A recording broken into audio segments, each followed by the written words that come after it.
Okay, welcome everybody to our Elfinworks Center event tonight. We have two talks, one purpose, rethinking business for a better world as our theme. It's sponsored by the Elfinworks Center for Responsible Business and the School of Economics and Business Administration, both at St. Mary's College of California. First of all, I want to thank our amazing speakers, one of whom is joining us from the Sydney airport on his way to the least visited island in the world that only has one flight a week. And he's at the airport because his flight time was changed. So he's literally sharing his adventures in sustainability and responsible business while he's in the trenches in the airport on the way to an island where he's going to be bringing compostable diapers to the people and to the babies. Okay, so I will be introducing our guest speakers soon, but I have a couple people I want to give a shout out to. Obviously, our amazing speakers, but in the audience, we also have Dr. Lauren Spieth. She's a trustee and the founder of the Elfinworks Foundation, without whom we would not have events like this or our center. So thank you, Lauren.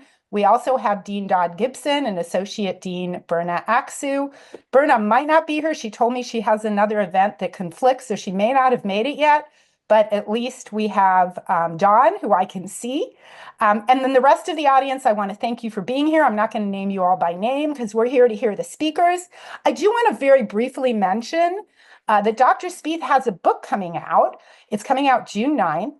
Taking the Stairs and Liking It, 7 Steps to an Amazing Life. And part of the reason I'm recommending it, of course, is I'm friends with Lauren, but the other reason is it's actually very relevant to the two talks we're going to hear today. This is actually a guide to leading a life of purpose. And taking the stairs can be harder, but we know it's better for us. And similarly, choosing to have your work not just be something that earns a profit, but does good for society, that's also harder, but it's good for us. And it gives us a better, more meaningful, fulfilled life. So I thought it was relevant. The book's coming out, and both speakers are talking about exactly this type of thing.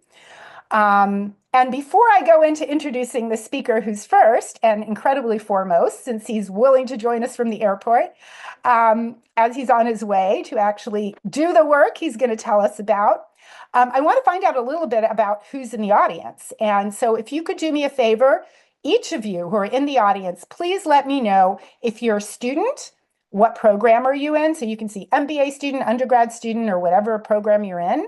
If you're part of the faculty or staff, let us know, or an alumni, let us know, and then let us know what program or department you're affiliated with, or if you're a graduate, maybe you graduated from a program, you can let us know what program.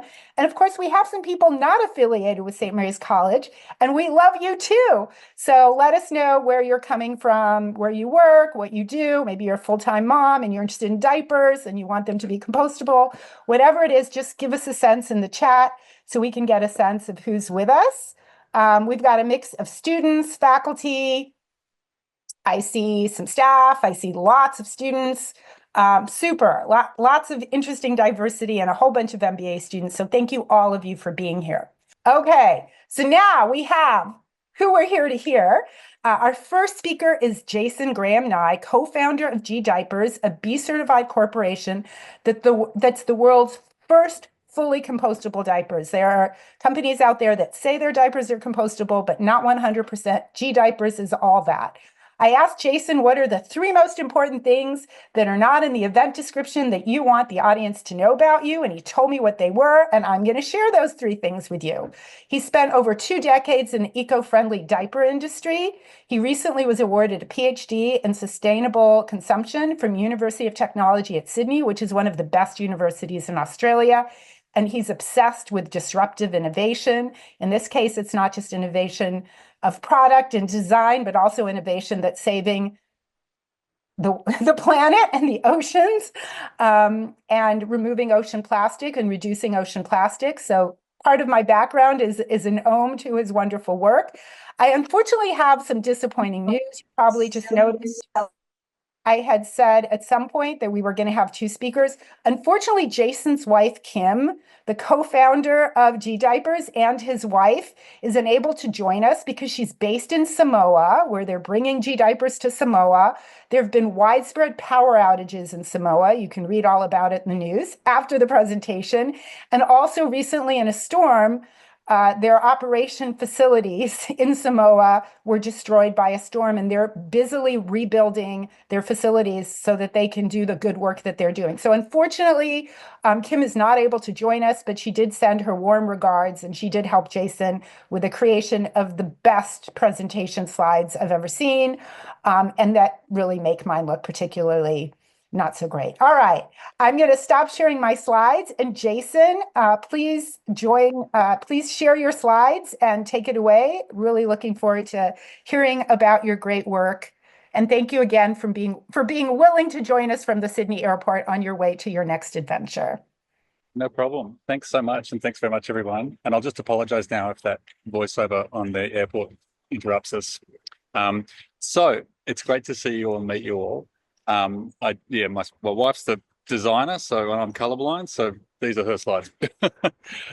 So I might just get started. This is a 23-year journey. So we've just heard this is my co-pilot. In every good adventure, you always need a good co-pilot, and it's quite rare that founders are married.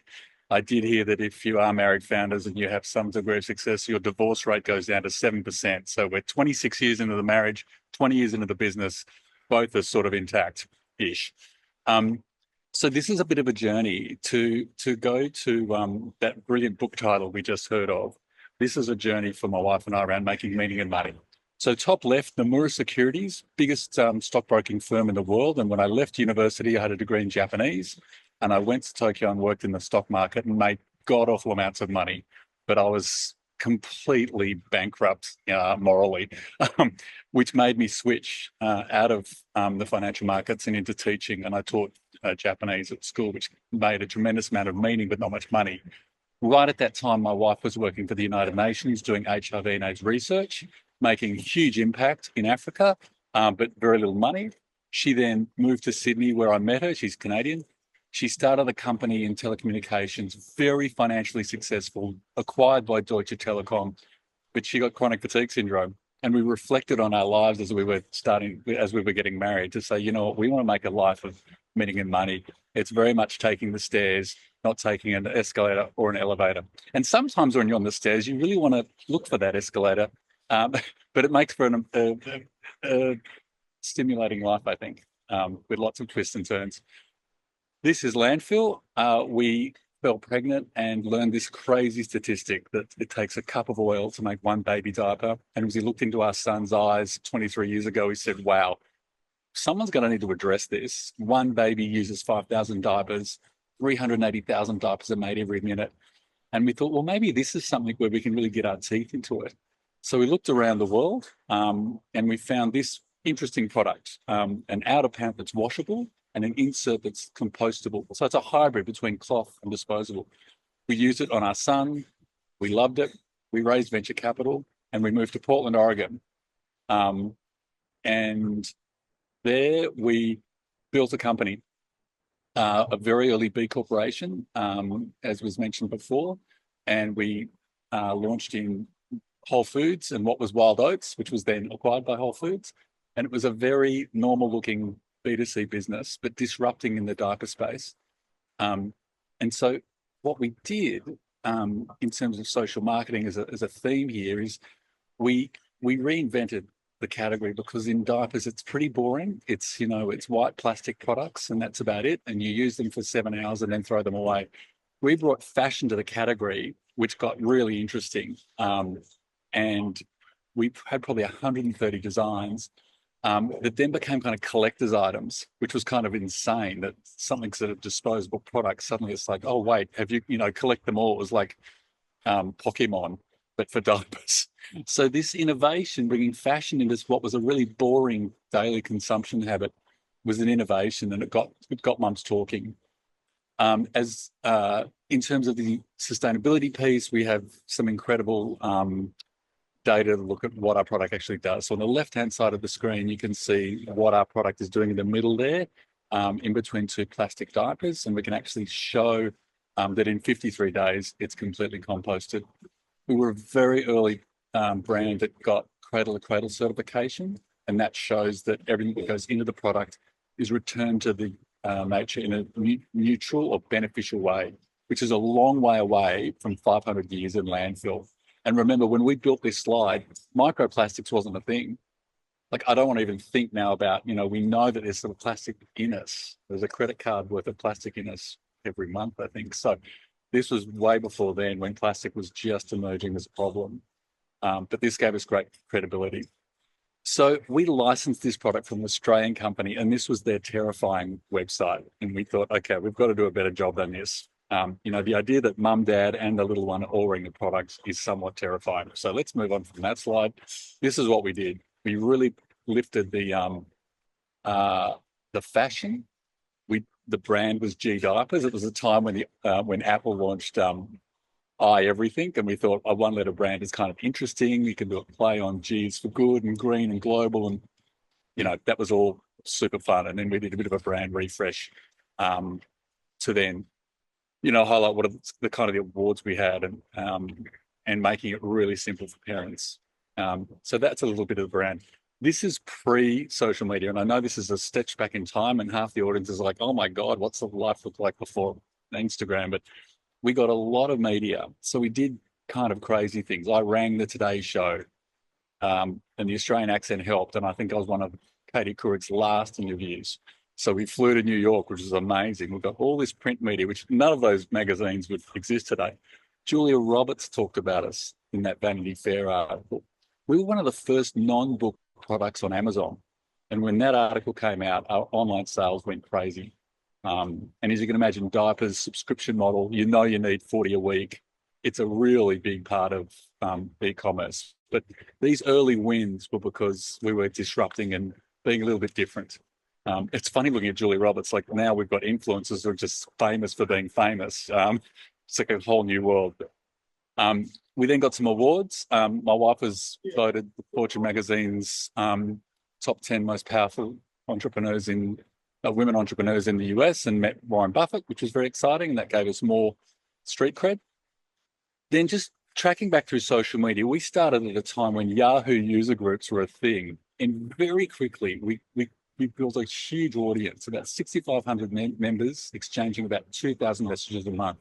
And that's when we realized that diapers is around parents, and that it's a lot more than just the diapers you use. It's everything to do with parenting. And I touched on this in my PhD, that life-changing moment when you become a parent, kind of like the revelation my wife and I had. You have a child and you're like, well, what kind of world are we going to leave this child?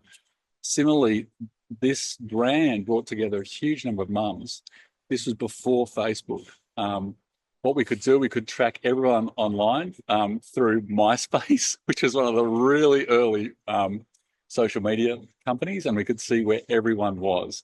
And what got interesting is when we got from e-commerce into physical retail, we could go to a Whole Foods in Boston and actually identify individual customers around different stores. And then we could drive those customers to the store. Sorry, hopefully you can still hear me. So then we had a big army of what we call G-mums, and they volunteered for us.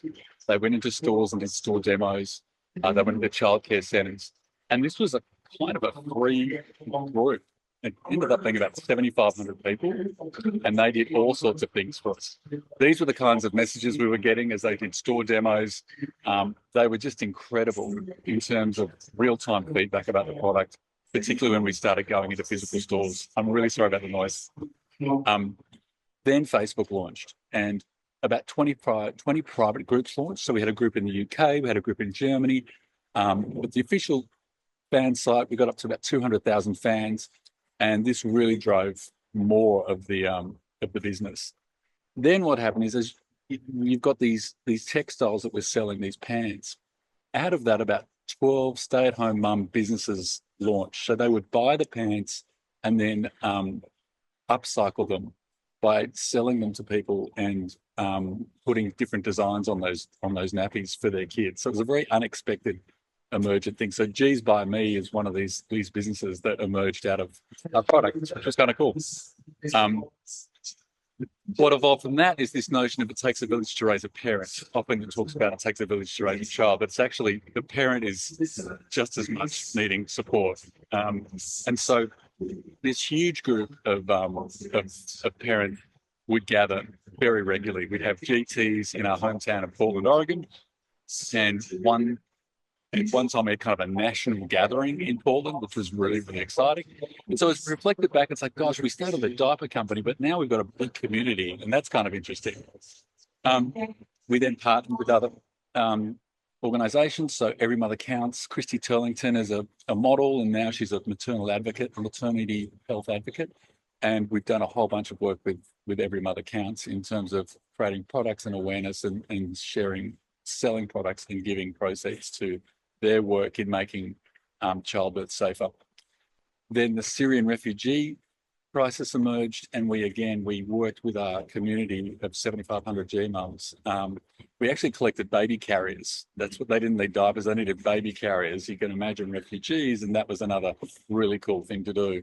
We then created a whole line of products. On that right-hand side, you can see all sorts of things that these super creative mums created.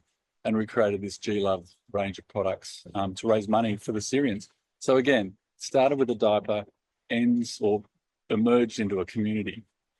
Then we decided to do, we engaged 294 of our customers, and we collectively built a diaper bag. If you are a parent, you might know diaper bags are important. Some of them are great, some of them are awful. But on the inside of each bag, you had the name of every person who contributed to the design. These were the concepts. We worked with an Australian brand called Crumpler. You can see the G it's actually a Velcro G you can take on and off. So there's this opportunity for crafty mums to actually create their own Velcro G to put on their bags. So once we launched, they went out into the world and they all took photos and sent them back to us. So you've got G bags all over the world with different designs, which we thought was quite cool.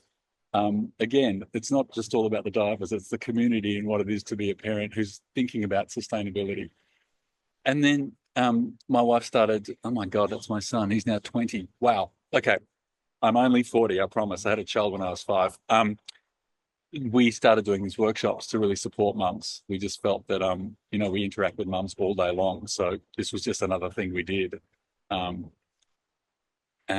So then I'm now getting to the next moment. So COVID, up until COVID, we're a profitable business. We were selling in retail in the US and Europe. We're a B Corp. And then COVID hit, and we lost our manufacturing slot. So we couldn't make our diapers for 6 or 8 months, and it was fairly catastrophic. Huge hit to the business. And my wife and I really took pause and said, okay, what are we going to do? And we thought, okay, in that Mary Oliver poem about one precious life, this is our one precious life. We could just pull the pin and walk away. What else could we do?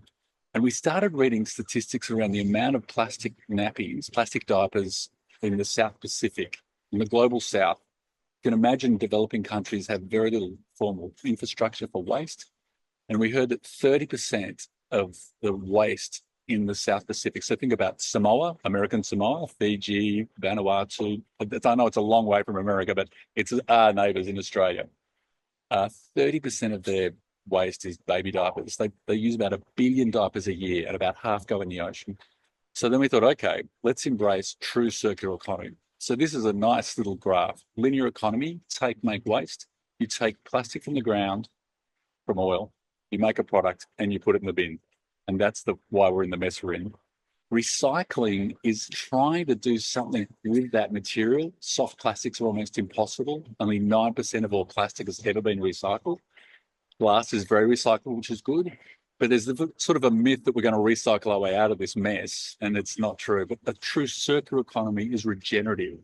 We're the only species on Earth that creates waste. That's pretty profound.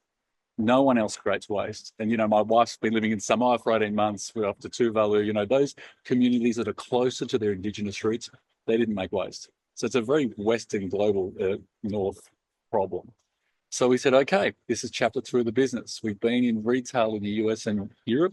What's next? So with those statistics, we launched a not-for-profit called the Greater Good Diaper Project. So the for-profit was funded by VC and Angel. We ended up buying out our VC because he was not aligned with our B Corp certification, which is another whole story. If anyone wants questions around how to raise money, I'd love to talk to you. But this not-for-profit we launched 2 years ago funds our work deploying the solution in countries starting in Samoa. And a quick story, the crisis is so bad in the South Pacific that 3 countries, Vanuatu, Kiribati, and Tuvalu, have banned the importation of disposable diapers, and they're waiting for us to launch. That's a pretty compelling thing. That's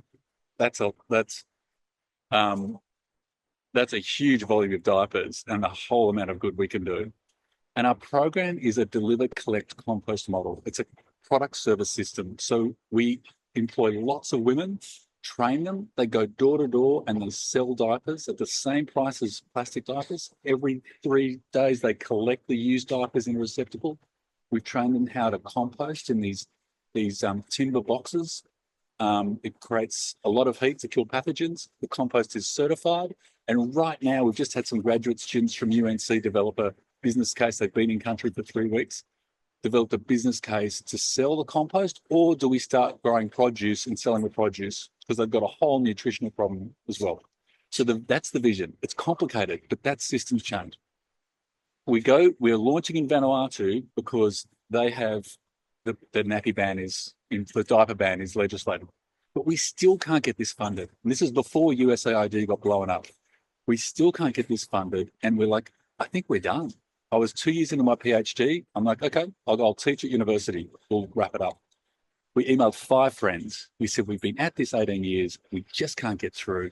And one of them said, I know a mother and daughter in the UK who are obsessed about plastic waste. And it turned out to be Sarah Ferguson, who's the Duchess of York, and her daughter.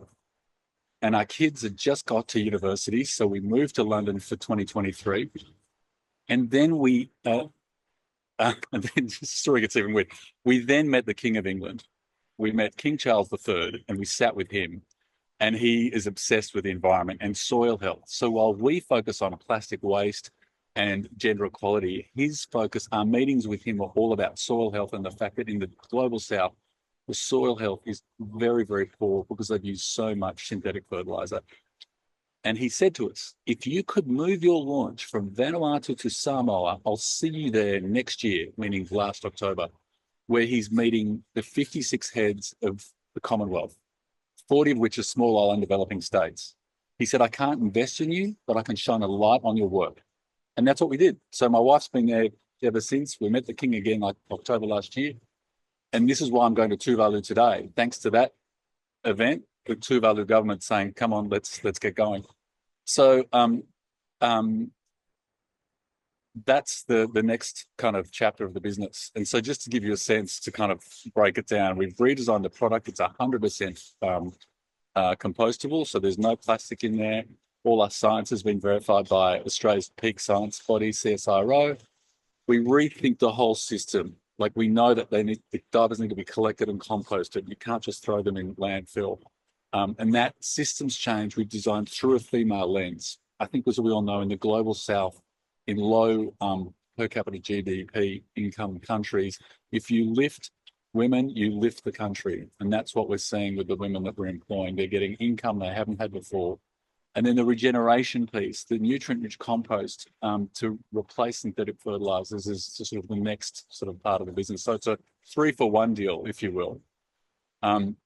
These are our amazing mums in Samoa. These boxes you can see, they're the timber boxes, just with some boarding for some branding. But the data is pretty compelling. For every 100 babies in our product, we eliminate 1,500 pounds in American parlance every week of plastic. It's a lot of plastic. And we produce about 400 pounds of compost a week. So here you've got the solution that's doing a lot of things. It's not just a 1-for-1 product replacement. Because of the systems change, you've got employment and you've got the benefits for the soil. And then we've designed it with women at the center. We are very, very aware as white people to not roll in and just do colony 2.0. Like we've sat with communities. We've got 2 communities in Samoa, and one does it one way and one does it another way. It's them. It's their project. And our goal is to get out, and it's theirs. The vision is because we're removing 30% of their waste we think we can, and they in Tuvalu, they spend $2 million a year on waste management. If we were to access 30% of that 2 million, that funds our program, but it also creates jobs and also regenerates soil health. So we think that's good value for money. And that's how financially we want to get in and get out. And so, yeah, here's some images of the deliver collect model. The recipe for the compost is sort of interesting. It's our nappies, it's green waste. And then we developed this inoculant from coconuts and other things, and it speeds up the compost. It reduces the smell. And we get a compost in about 6 to 8 weeks. And to kill pathogens, this is interesting in the West, in the global North, it's like, oh, you can't compost human waste. You really can. It's really a social stigma thing. Scientifically, it's very possible. For us, to kill human waste, you need 65 degrees Celsius for 2 to 3 days, and we're at sort of 85 degrees. This is very hot countries. The thing's on fire, really. So that's that piece. And I think that's the end of my talk. I've talked very quickly, so I might stop sharing and we can have a conversation maybe. Is that okay? That was so wonderful. Thank you, Jason. What an No adventure. problem. From It has been. The stairs are really fun, he says, sort of. Sometimes like the elevator. Julia Roberts to in the trenches with the compost. Yeah. So interesting. So I don't see any questions currently in Q&A, but I want to encourage people. This is your chance. Put a question in Q&A, or if you don't want to write out the question, you can just say, I have a question in Q&A, and then I'll just call on you and we'll find out what your question is. Does anybody have a question? I see some people that look like they're typing, but I don't see questions yet. If nobody has a question, I might ask a question. I think people are putting their questions in the chat, which is not, let's see. Oh, phenomenal work. Yeah, so people have comments more than questions. Let's see. Okay, looking again. And you know something, if we don't have a question from the audience, I will ask a question. Now I'm not finding the Q&A. Oh gosh. Rob, can you see questions? Oh, there it is. Okay, Q&A. Clicking on it, still no questions. Nobody has a question? All right, I'm going to ask a question. Devin is raising his hand, not posting the question in the Q&A. Devin, can you put your question in the Q&A? Is that cool? Is it working? Awesome. And then Devin will be the second person to ask a question. So Jason, you've had these sort of two adventures with gDiapers. One of them in the Western world, you know, you have royalty literally talking, you know, literally Hollywood royalty and literal royalty supporting your diapers. So these are affluent, famous people. And now you're out in the trenches in remote places where your customers are far from affluent, but they really need these diapers. It's not just a feel good, it's pretty much survival for these island nations. How has your life changed other than the obvious things that you're going to remote places that lose power, like happened to your wife in Samoa? That's a great question. It has been a really long odyssey. And it's funny, our kids are now 22 and 20. They're both graduating from university this year. And I just had my graduation last week. And they were they've kind of been, you know, our second son was born in America, so he's an American citizen. So it's been a huge change. But I think what I realized is before I met my wife, she was living in Zanzibar for 2 or 3 years with the UN doing that HIV work. And what I've realized is she's really built to work in the global south. So it's been a real discovery these last 2 or 3 years, that element of it. I think being really at the coalface. So Tuvalu is, they're like 2 feet above sea level. This stuff's existential. This isn't some theory. And what I found in my PhD, my data collection was in Sydney, you know, affluent Sydney. And it's like, oh yeah, global warming, that's not good. You go into in country and you're like, yeah, this is absolutely happening now. And so it just increases the urgency for us. I think the USAID disappearing's been really challenging the last 6 months. So we've really had to kind of rethink how we're going to do this. We've got good US Family Foundation support, but I think we're going to figure out how to get more capital into the for-profit business from impact investors potentially. But it's really fraught. And non-profit's new to me. So I went to the Skoll World Forum in Oxford 2 weeks ago, and sitting with Americans particularly, and in the development space, they're like, holy shit, that's $55 billion just gone. So there's new challenges. I think being VC backed, I learned so much about angel and VC funding and the flaws in that model, particularly if you're an impact entrepreneur. It just doesn't work. They need a 3 to 5 year sprint to an exit. That's the reality. And that's just not what we do, which is why I've only recently realized I'm not really an entrepreneur. I'm a disruptive innovator. which is a very different thing. Like you're constantly thinking about things in a different way. So I'm not sure I answered your question. Sorry, You I'm did. rambling. Had too much coffee. And also the difference between going to from a B Corp but still for Yeah. profit mode. I mean, these are major changes, which is definitely Mm. disruptive innovation. Okay, so I have a weird feeling. Oh, now the Q&A questions are working. Yay. So there was someone who had his hand up, and I can't remember who he was. I can't remember his name, and I don't see his question posted. But I'm going to go ahead and go with Matt Fisher, and then Lauren, and then Michaela, because those are three people that have posted questions in Q&A. And if the person who had his hand up can put his question in the Q&A, that would be great. And I see someone posted a question in the chat. So if we get done with Q&A questions, I'll go to the chat questions. So Matt, are you willing to unmute yourself and have your camera turned on? And Rob, can you do that for Matthew Fisher? Yes, yes, everybody can unmute. Oh, go ahead.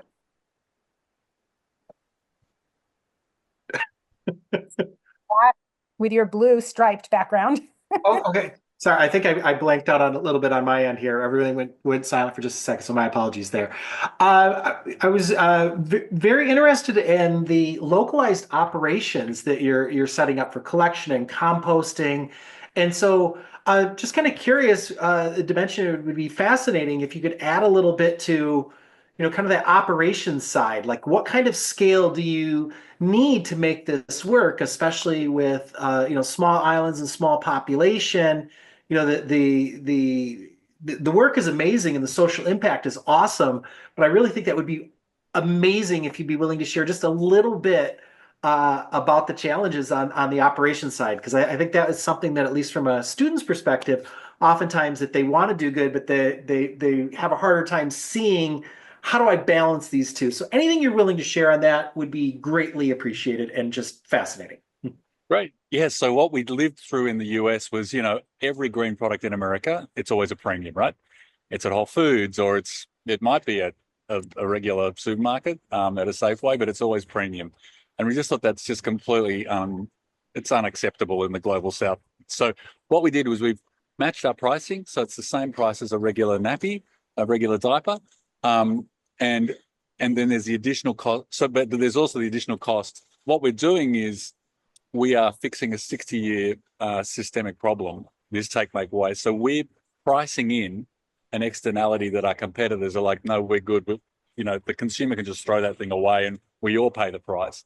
So to pay for that deliver, collect model, to pay for our team to do their work and manage compost, we need scale. So we need to get to around 1,500 to 2,000 babies, which is not a lot, because they each need 5,000 diapers. So the thing gets big very quickly. And what we're finding, and this is the goal of this work in Tuvalu next week, customer acquisition in America is, well, we need to get new mums who are coming into the store. Our customer acquisition now is governments. And in a world where the UN Plastics Treaty may well not get up, the Americans and the Saudis are saying no flat out. They will not sign onto an agreement that will limit the production of plastic.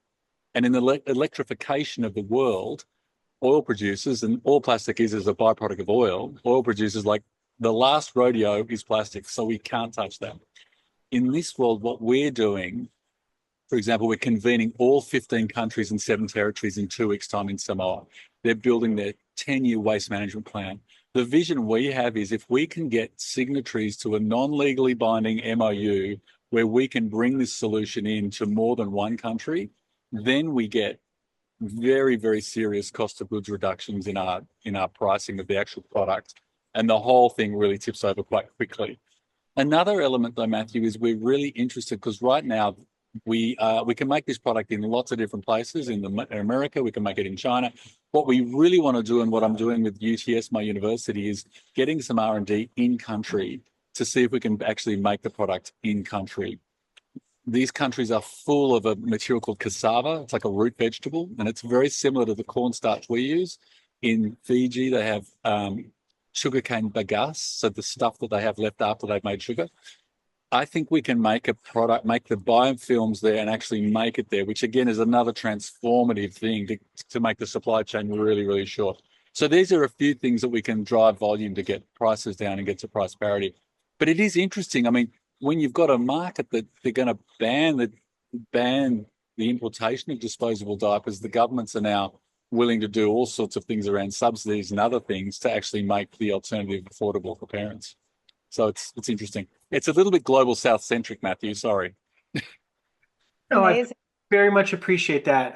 Oftentimes, I'm a professor. We oftentimes will assign papers on the bottom of the pyramid, and it's one thing from the theoretical perspective, conceptually, like, hey, you should build a business for this, but you're one of those really rare opportunities where we can have you speak to that side of how do you build a business aimed for bottom of the pyramid from the start, versus the Western world and then hoping to make it cheap enough for them. So that was a beautiful response. I really want to thank you for that. And I think there's a leapfrog opportunity. As you know, in Africa, they never had copper wires for phones. They went straight to mobile, which meant they went straight to mobile payments. Like they've led they've been sending money to each other using mobile phone numbers. Our kind of dream is, can we ever see a world where these islands, these small island developing states, don't build landfills, don't follow our wrong lead, go into something regenerative, do something different, because what we've done is a disaster. So that's the opportunity. Yeah. Fantastic. So another question that I see is actually Lauren is sharing Kian Devani's question. So I'm guessing, thank you, Lauren, for doing that. Lauren is helping Kian get his question out there. So Kian, can you unmute yourself if you're willing to, and we will turn your camera on and you can ask your question. And thanks for Lauren for the heads up about that question, which was asked initially. Thank you. My question was, after listening to all this, how can your experience possibly relate to young up-and-coming adults with creating other compostable products other than diapers? Yeah, I think there's lots to be learned around this product service system. And so I think, for us in the global South, is like they're banning all sorts of stuff and they're going to have to replace it with something, and something compostable probably makes sense. In the global North context, I know the US with composting is fledgling. It's not big. I think there's so much money to be made in landfill that it's really difficult. But I think there is a vast number of, if you've got composting as the infrastructure, then you can plug a whole bunch of other things into that, whether it's cutlery and drinks and all those other, so it's those containers, packaging. I think in the plastics world, packaging is just like the biggest problem of all. But once you get it right, the fact that at the other end you've got a material that you can sell, it's sort of insane that you can have two lines of revenue in a business is pretty amazing. So I think there's a few things in there, Kian. Sorry, one's sort of regulatory issues, about doing compost right. I think in California you've got curbside composting, so there's a bit of a build there, which is good. And then it's about there's a lot of small startups doing bio materials, which is super exciting. A lot of stuff in mushrooms, for example. It's trying to get that to scale and get that out there. But I think if I think of my kids who, 22 and 20, that generation is desperate and keen and hungry. And I think the next generation of billionaires, in all seriousness, is in these sort of spaces where you're trying to solve a wicked problem. And it's hard. And so if it's hard, there's not many people there. So once you do crack it, it's you and you alone. Fantastic. I still can't find the person who had his hand up and I can't remember his name, but I do see Michaela has posted a question.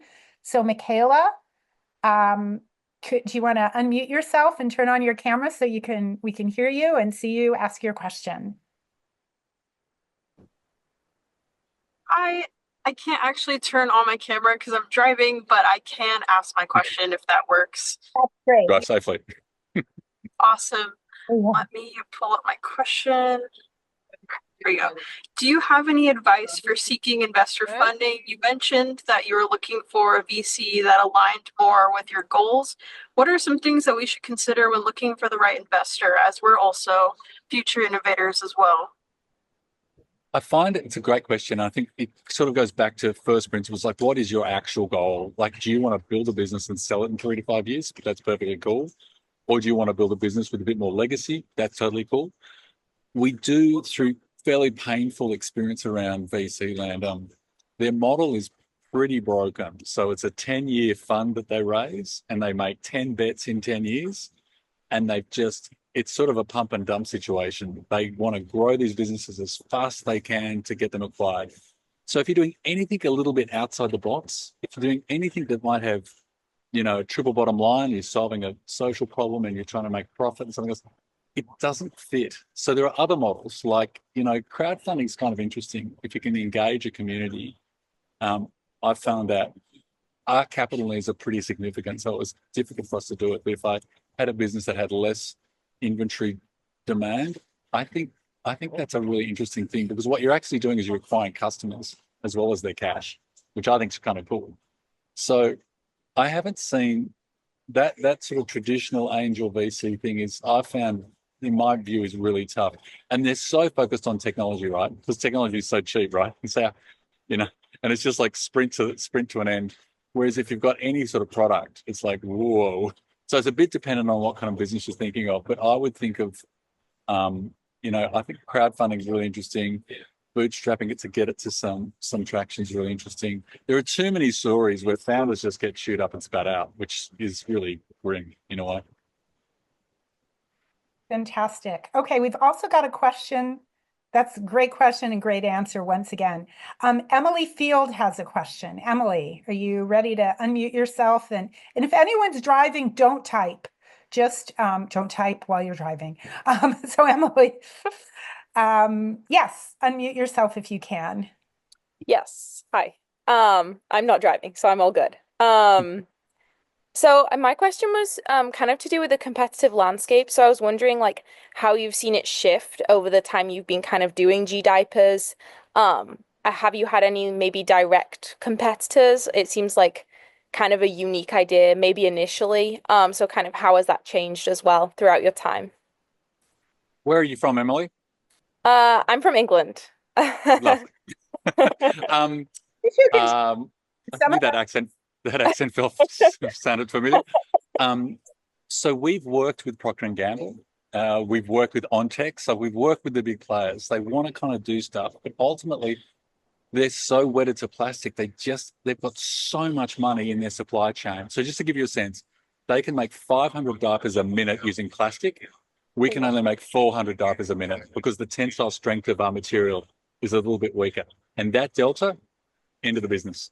So they're really struggling. And I think they're trying to recycle diapers. That's really difficult, multiple layers. Procter & Gamble has a project in Italy. Kimberly-Clark has a project in Australia.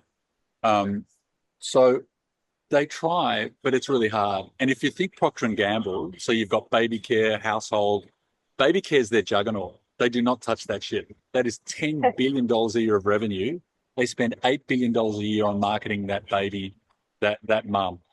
And in my PhD research, working with big supermarkets in Australia and the manufacturers, that is such a critical customer. If you can get a new mum, both for the supermarket and the brand, you've got them for life. And if you're Procter & Gamble, I'll sell you on Pampers, but I'm going to get you on all these other things that have way bigger margins. So it's really hard for them to touch it.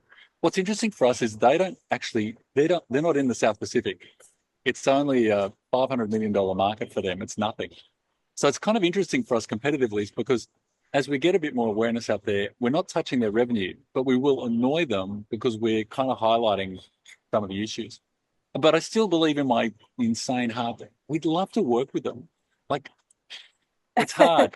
It's setting aside Elon Musk as a human. Tesla didn't go and collaborate with Ford or Toyota. He just went out on his own. But he could raise tons of capital. So there's kind of two paths for us. We either keep going on our own and try and bring in a lot of capital to really disrupt or do something with them. It's just really, really hard for them. Like, I'm very empathetic as much as I think they've caused so much damage. But from a business point of view, it's hard.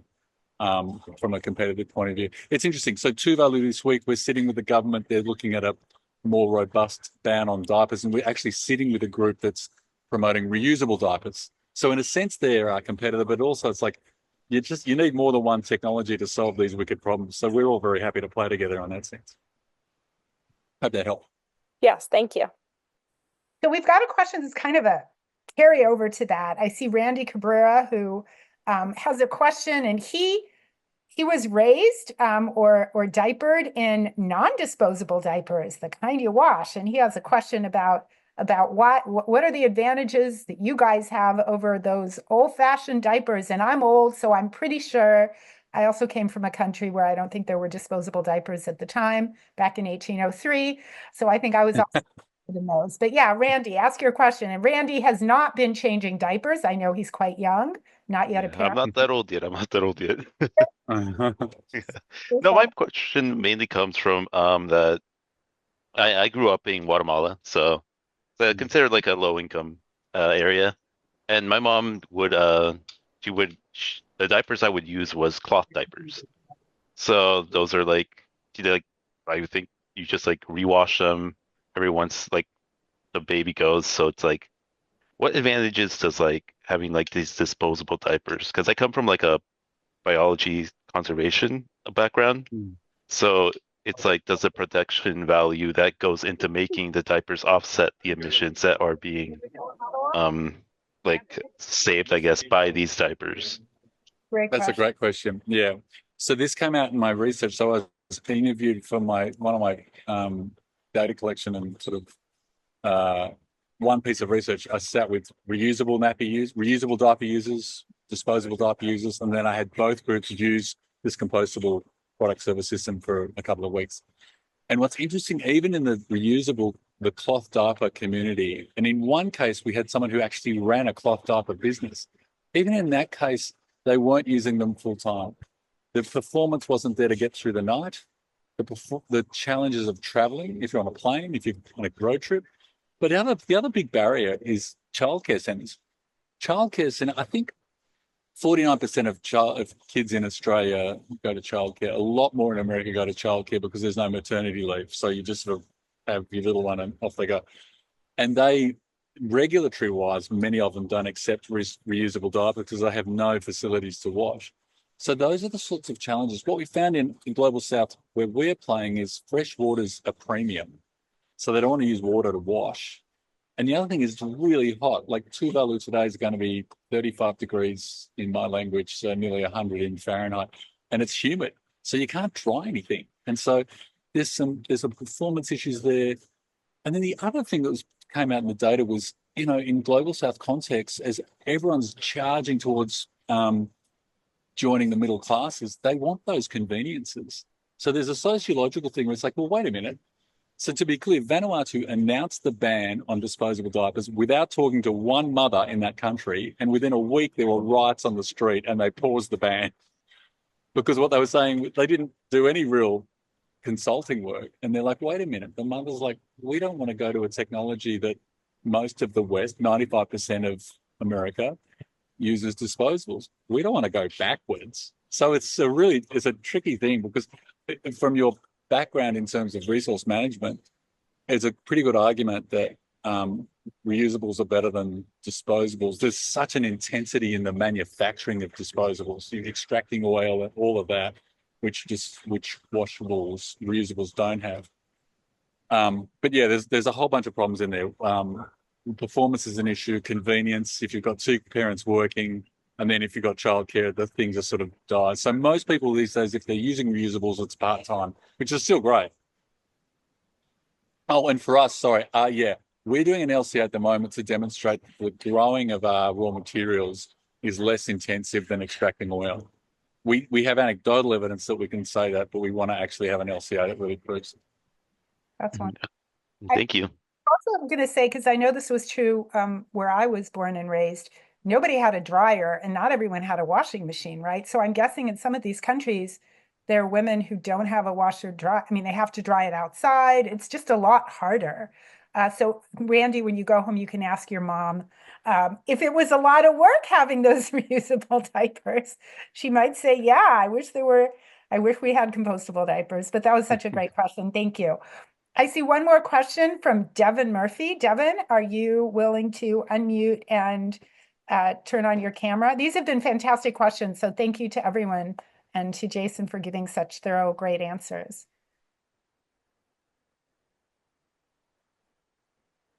Devin, if you can't unmute, then I will. Feel free to read my question. I was like a little bit confused. I unmuted earlier. I thought, yeah, you could just read the question.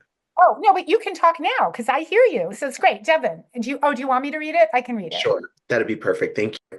From Devin, and another great question. Are these partnerships with commercial composting facilities, are there, sorry, there goes my eyes. Are there partnerships with commercial composting facilities to ensure proper disposal? That's question number one. And question number two, maybe I'll just ask both and you can decide how to grab this. What innovations are you working on, if any, to improve the product's performance or sustainability, make it even more sustainable? So are there partnerships with commercial composting facilities? And is there anything you can do to make it even more environmentally friendly than it already is? Sure. So on the first one, I think what's really neat is we just developed a modular, no-tech composting system. So for every 120 babies in a community, we have these timber boxes made from recycled pallets, and they are lined up one after the other. And as the diapers go in with the green waste and the inoculant, the reduction in volume is significant, and then we move it to the next bin and the next bin. So it's super low tech, no tech. And as we explore the global south, there were so many examples where well-intentioned non-profits would roll in a diesel-powered bioreactor or something, and you'd run out of diesel in 6 months, and the thing would be sold for parts in 12. And it's like we just can't do that. So we don't have when commercial composting, it's not some big 40-foot container, massive thing. It's modular and local. Because the other thing we don't want to do is move compost around. We want to make the compost and use it locally. So it's a really different move to how we do things in the global north, like massive centralized landfill and trucks rolling in and all the rest of it. So that's what we do there. But we've got an amazing compost group, scientists who help us do all of that. And then innovations we're working on, one of the big things is supply chain, as I said. I think a dream for us would be to create manufacturing in Fiji. So Fiji is the biggest of those 15 islands, 1 million people.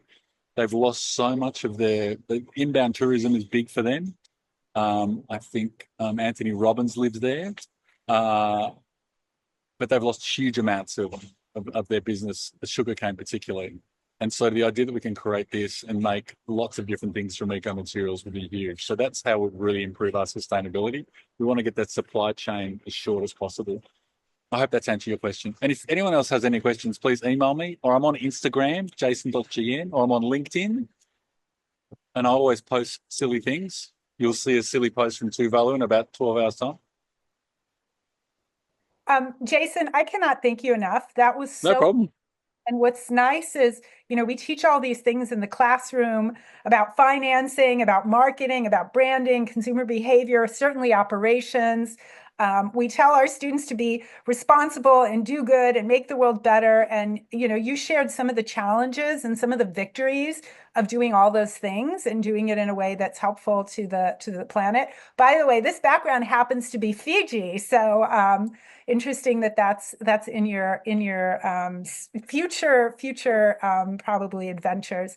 But I can't thank you enough. I also want to thank the fabulous question askers. These were all really great questions.